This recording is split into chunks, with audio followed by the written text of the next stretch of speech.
स्वागत है आपका हमारी इस YouTube चैनल विष्णु हिंदी साहित्य लाइक।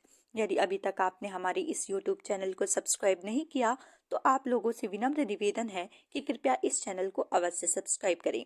आज हम एक महान कवि तुलसीदास के बारे में अध्ययन करेंगे। हिंदी साहित्य के सर्वश्रेष्ठ महाकवि तुलसीदास जी सगुण काव्यधारा के राम के उपासक थे। गोस्वामी तुलसीदास जी का जन्म 1554 विक्रम संवत में उत्तर प्रदेश के बांदा जिले के राजापुर में हुआ था। इनके पिता का नाम आत्माराम और माता का नाम हुलसी था। बाल्यावस्था में ही माता पिता का देहांत हो जाने के कारण इनका लालन पोषण नरहरि दास ने किया। हिंदी भक्ति काव्यधारा के सूर्य के समान ख्याति प्राप्त भक्त कवि गोस्वामी तुलसीदास जी सगुण भक्ति धारा के अस्तंभ कवि के रूप में है। सौर मंडल में जो स्थान सूर्य को प्राप्त है वही स्थान साहित्य में महाकवि तुलसीदास जी को प्राप्त है। वैसे तो इन्होंने 12 से अधिक ग्रंथों की रचना की है, मगर रामचरितमानस उनकी अनुपम कृत है जिन्होंने उन्हें अमर बना दिया। इस कारणवश 5 शताब्दी पश्चात भी इन्हें पूरे सम्मान के साथ याद किया जाता है। कवित विवेक एक नहीं मोरे, सत्य कहो लिख कागज कोरे। इतना विद्यमान होने के बावजूद भी महाकवि तुलसीदास जी की सरलता इस दोहे से झलकती है। तुलसीदास जी की रचनाएं। महाकवि तुलसीदास द्वारा लिखित रामचरितमानस विश्व के सर्वश्रेष्ठ 100 ग्रंथों में 46वें स्थान पर है। भारत में रामायण और महाभारत के बाद सबसे अधिक प्रसिद्ध यही है। राम के जीवन पर आधारित रचनाओं के कारण तुलसीदास जी को रामायण के रचयिता महर्षि वाल्मीकि का अवतार भी माना जाता है। आइए तुलसीदास जी के पुस्तकों पर प्रकाश डालते हैं।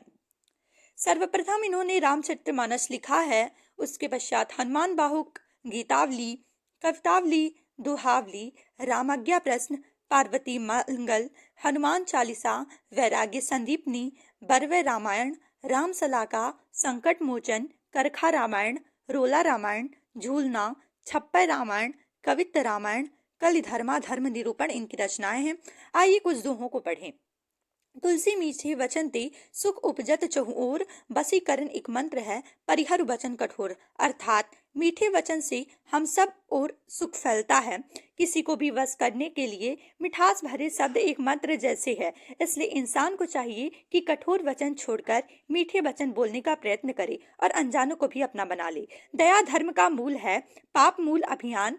तुलसी दया न छोड़िए जब तक घट में प्राण। तुलसीदास जी के दोहे का मतलब यह है कि धर्म का असली मूल तो दूसरों पर दया करना है और अभिमान ही पाप की नींव है। इसलिए जब तक जीवन है इंसान को दया करना नहीं छोड़ना चाहिए। चलिए आते अगले दोहे पर। मुखिया मुख सो चाहिए, खान पान कहु एक, पालई पोसई सकल अंग, तुलसी सहित विवेक। अर्थात मुखिया यानी कि लीडर बिल्कुल इंसान के मुख की तरह होना चाहिए। मुख खाना अकेला खाता है लेकिन शरीर के सभी अंगों को बराबर पोषण देता है। उसी तरह मुखिया को अपना काम इस तरह करना चाहिए कि उसका फल सब में बटे।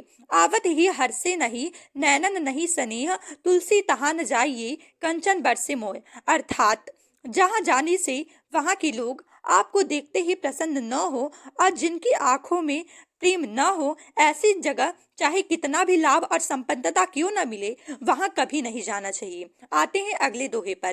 तुलसी साथ विपत्ति के, विद्या विनय विवेक, साहस स्वीकृति सुसत्य व्रत, राम भरोसे एक। अर्थात किसी विपत्ति के समय आपको ये 7 गुण बचाएंगे। आपका ज्ञान, आपकी विनम्रता, आपकी बुद्धि, आपके भीतर का साहस, आपके अच्छे कर्म, सच बोलने की आदत और ईश्वर में विश्वास। तुलसी इस संसार में भांति भांति के लोग सबसे हंस मिल बोलिए, नदी नाव संजोग। अर्थात इसमें तुलसी जी के कहने का आशय यह है कि इस दुनिया में अलग अलग तरह के लोग रहते हैं।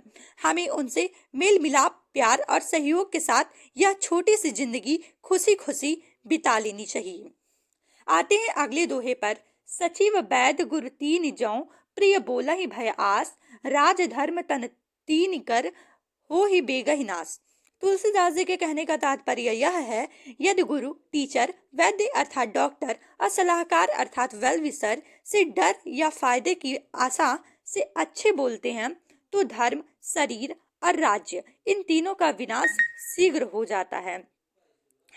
आते हैं अगले। बे तुलसी पावक के समय धरी कोकिलन मोन, अब लो दांदुर बोली हूँ, हमें पूछे कौन। जब बारिश का मौसम होता है तो मेढक की टर्राने की आवाज इतनी तेज हो जाती है कि उसके सामने कोयल की भी आवाज कम लगने लगती है। इसी प्रकार जब मेढक जैसे मूर्ख लोग अधिक बोलने लगते हैं तब समझदार लोग अपनी मौन धारण कर लेते हैं। वो अपनी ऊर्जा को व्यर्थ नहीं करते हैं। आते हैं अगले पे, तो कर्म प्रधान विश्व करी राखा, जो जस करई सो तस फल चाखा।